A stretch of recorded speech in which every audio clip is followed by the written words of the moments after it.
Welcome to Voices of the Void, where every whisper is a doorway, and every story is a world waiting to be explored. Close your eyes, let your mind wander, and step into the unknown. Realms Beyond, Part 1, The Hidden Crown. The first scream split the night in two. Leeroy was halfway through repairing the old mill's water wheel when it came. A raw, jagged cry that carried across the narrow river like a wounded hawk. He froze, hammer in hand, staring toward the village. Square. The lanterns were still lit there, but their light seemed wrong, dimmer, as if the air itself had thickened. Then he noticed something else, something worse. The stars were gone. One moment, the sky above the hidden valley had been a shimmering quilt of constellations.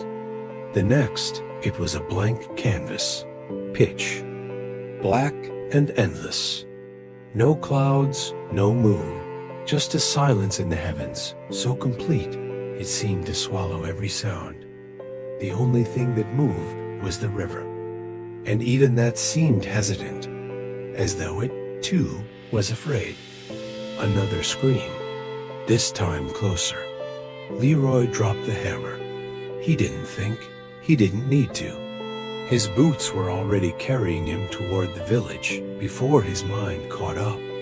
Cutting across the damp grass of the common green, his heart slammed against his ribs, not just from fear, but from something stranger. A pressure, a thrumming in his bones. He had felt it once before. The night his mother died.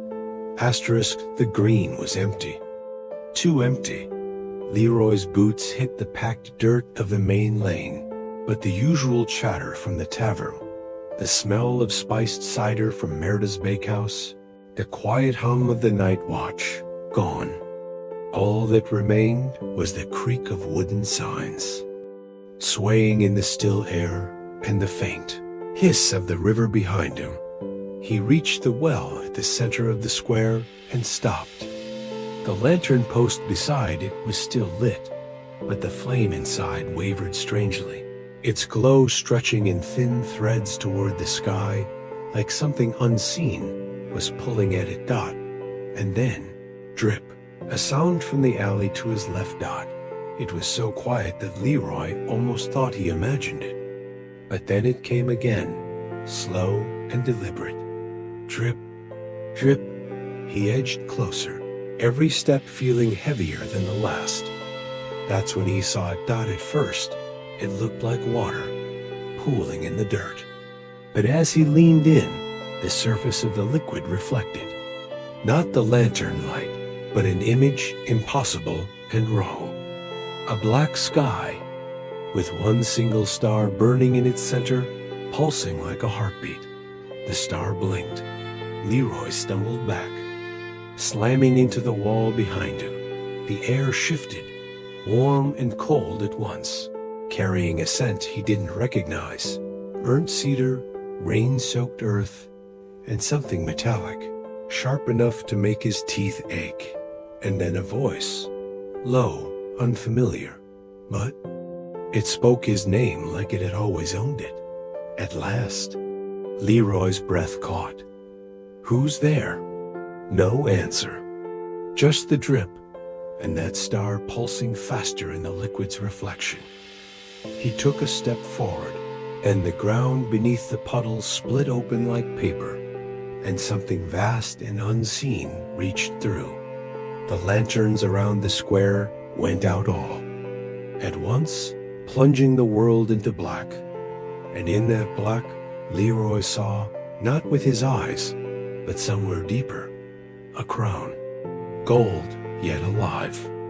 Its edges curled like flame, its jewels shimmering with constellations he didn't recognize. A weight settled in his chest, heavy, ancient. It's yours. The voice again, this time inside his skull. Dot. And then just as quickly, the world came rushing.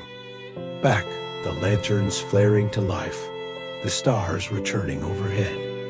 The puddle in the alley was gone, but the weight remained. Asterisk, the crown's image still burned in Leeroy's mind, though his eyes now saw only the empty square and the well's steady shadow.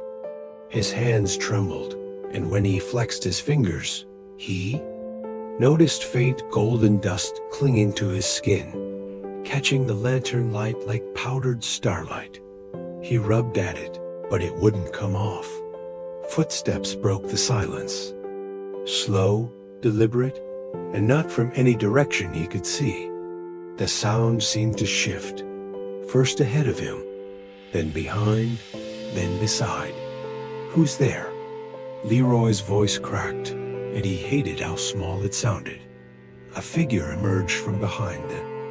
Well, the stranger was tall, wrapped in a cloak the color of night before rain, the hood shadowing his face. But it wasn't the stranger's height or silence that unsettled Leeroy. It was that the ground beneath his boots didn't crunch or shift. He made no sound at all. You saw it. The man's voice was deep, calm, and far too certain. "I don't know what you mean. You do, and you will, but not here." The stranger stepped closer, and the faint smell of cedar and rain returned, sharper now. Leeroy's pulse spiked. He glanced toward the houses, but every window was dark, every door shut tight. "I think you've mistaken me for someone else." Leeroy backed away, but the man moved in step with him, the cloak rippling as if alive. No mistake. The man stopped, lifting a gloved hand. In it was a shard of something, glass maybe, but within the shard swirled the same black sky he'd seen in the puddle, with a single star pulsing like a heart. The man tilted his head. "It's waking. You've felt it." Leeroy opened his mouth to deny it, but the weight in his chest pulsed once, hard enough to knock the words from his throat. The stranger stepped forward, placing the shard into Leeroy's hand. The moment it touched his skin, the weight inside him surged, and visions flashed before his eyes. Mountains torn open by lightning, forests lit with silver fire, and a throne made of living roots, its seat empty. The vision faded, but his legs buckled. When he looked up, the stranger was gone. The shard was still in his hand, warm as blood. Asterisk, the night after meeting the stranger, Leeroy couldn't sleep. Every time his eyes closed, he was back inside those visions, standing in the storm, the throne calling to him, the smell of cedar thick in his lungs. The shard lay on his bedside table, wrapped in cloth. But even through the fabric, it hummed faintly, like a distant drum beat. He rose before dawn. The village was still asleep, the mist curling low over the paths. He decided to go to the well again, to see if it had been just a dream. But halfway, there, he stopped. Someone was standing at the crossroads. A young woman in pale green robes, her hair braided with tiny white flowers. She was looking at him, but when he blinked, she wasn't. Her eyes were closed, her lips moving in a whisper he couldn't quite hear. The wind shifted, and her voice came to him like a thread. "They will come for you. Do not drink from the river." The crown remembers. Then the mist thickened, and she was gone. Leeroy's heart was hammering now. Asterisk, that evening, the air in the village changed. It was subtle, like a string pulled tight beneath the ground. Doors closed earlier than usual. Lanterns burned lower. Even the children were kept indoors. At the communal hall, the elders met.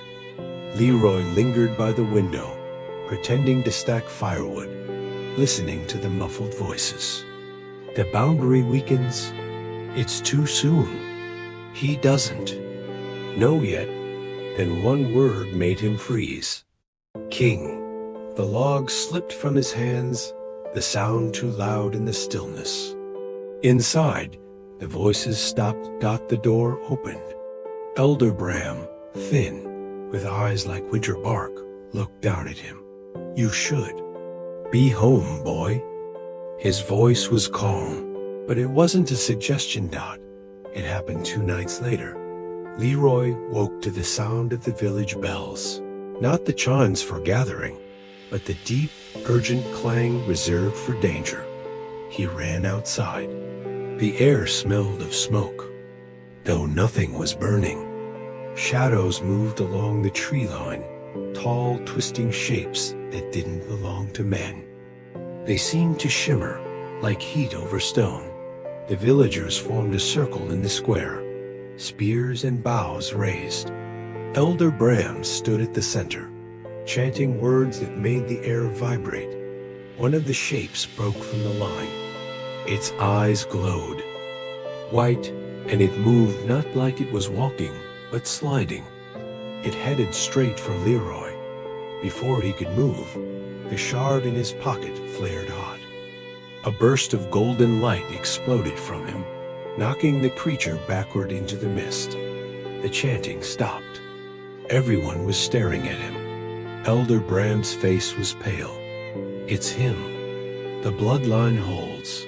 That night, Bram came to his home. He didn't knock, just entered, closing the door quietly. "You can't stay here," Bram said. "They'll keep coming. You need to reach the stone pass before the next moon." Leeroy swallowed. "Why me? Why are they after me?" Bram hesitated. "Because you're not just a villager. You're the rightful king." You've been listening to Voices of the Void. If this journey spoke to your imagination, subscribe for more stories from beyond the horizon. Until we meet again, let the void keep your secrets. Like, share, and leave a comment. Subscribe to Voices of the Void.